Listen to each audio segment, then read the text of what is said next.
Now, after 20-25 years, can we see you as the next PM of India?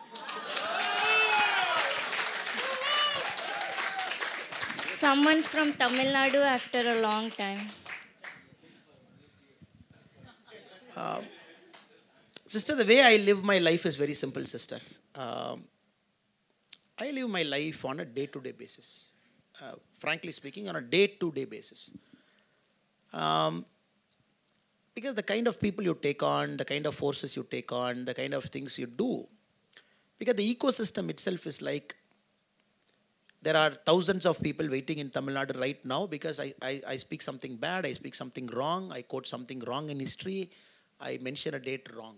Okay, there are thousands of people waiting in Facebook, in social media, somebody in TV, oh no, he... So, it is always for me, it is like I live my life, I can choose to live my life like standing on a knife's edge and walking, but I chose to live my life like a recluse. Meaning there is nothing more to lose. There is nothing more to gain also. Look at the larger dharmic picture. Go there, completely surrender yourself and do things the way your heart is telling you to do.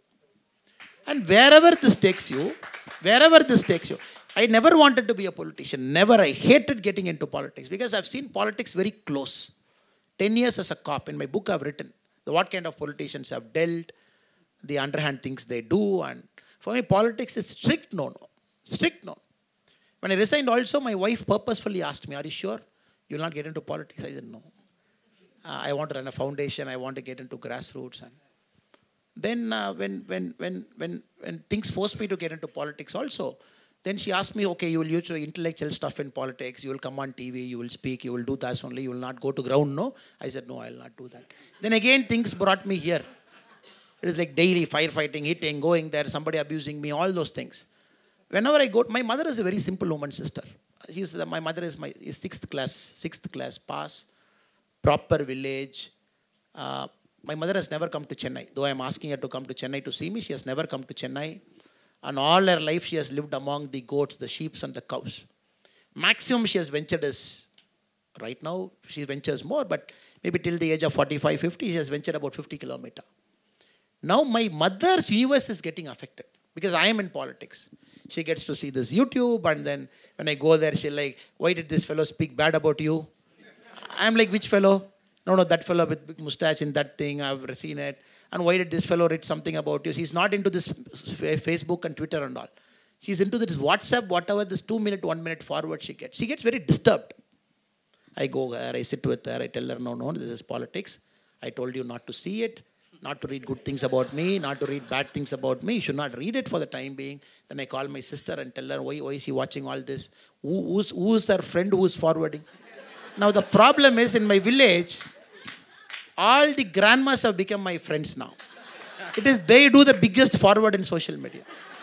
I'm like, election time I've seen, again I go, I said, Party, why are you doing?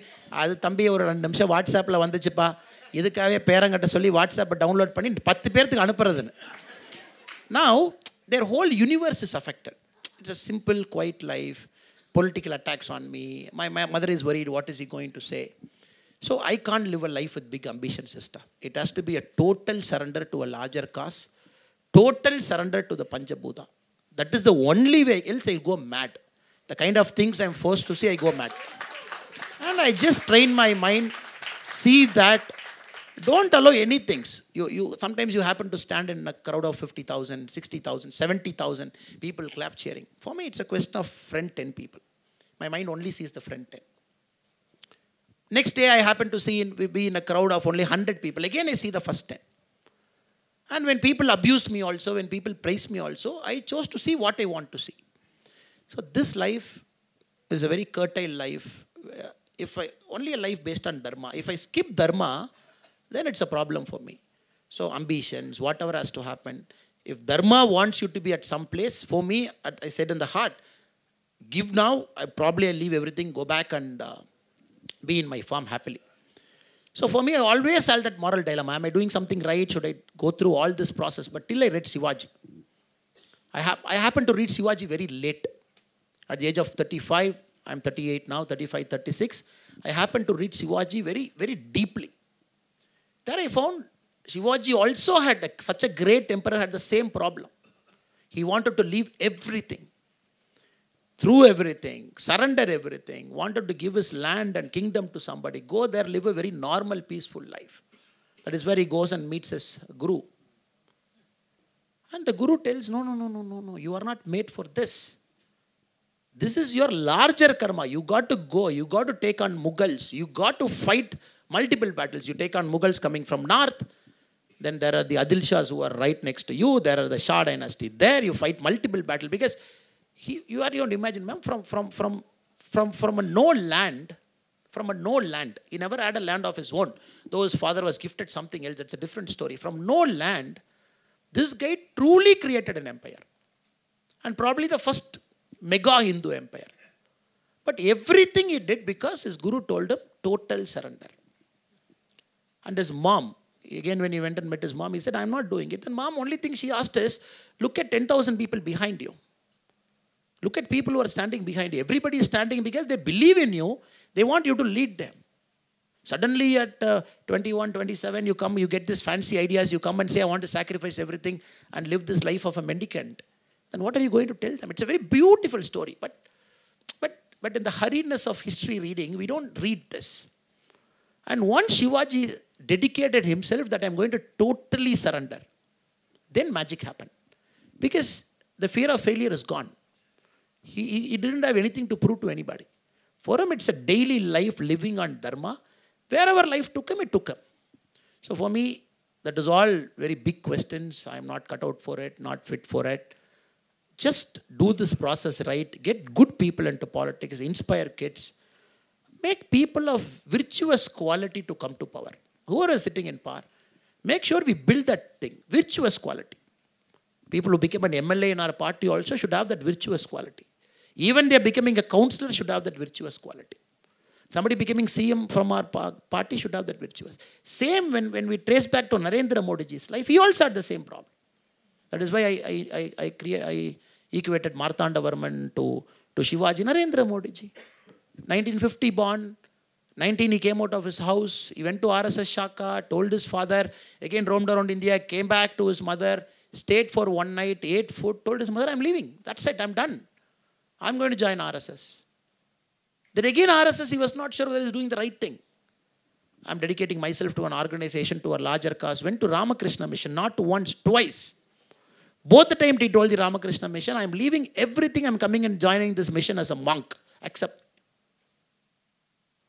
Both the times, the same monk, a senior monk told him, no, your karma is different. You got to go back, join the organization, face the internal politics, take on everybody. Life has somehow created something for you. Age of 35, which is 1985, BJP wanted somebody from the RSS. He was deputed from RSS to BJP. 95 he went in, started building the party. 97, the whole Gujarat BJP did not want Narendra Modi in Gujarat. That's a record, that's a fact. They didn't want Narendra Modi ji to be in Gujarat. 97, he came out of Gujarat. Then 2001, the same land wanted him to come back as Chief Minister of Gujarat. Now rest is history. We are looking at 156, 160, 80%. That is all built by one man who chose to sacrifice, surrender to a larger cause. We are enjoying the fruits of benefit now. The party is enjoying his sacrifice, his fruits of benefit. So you see these great people, madam, somehow they actually don't want to do what they are doing. Not I am calling Vikram as great, not I am calling Sudha madam as great. They are very normal, simple people, all of us are. But it is, let us surrender ourselves to life, nature. And nature knows where it has to take you. And where it takes you, wherever it takes you, it wants you to be completely switch the cycle and want you to live a normal life. That's your karma, you have to live it. Or it want to live in the highest of palace, shaking hands with the greatest of American presidents. If that is karma for you, you have to do it. Because you are not doing it for enjoyment, you are doing it for karma. Because karma wants you to be there because you serve a larger purpose. I'm not sure whether I answered your question exactly, but this is how I think it, madam. This is how I think it and this is how I live it. Thank you.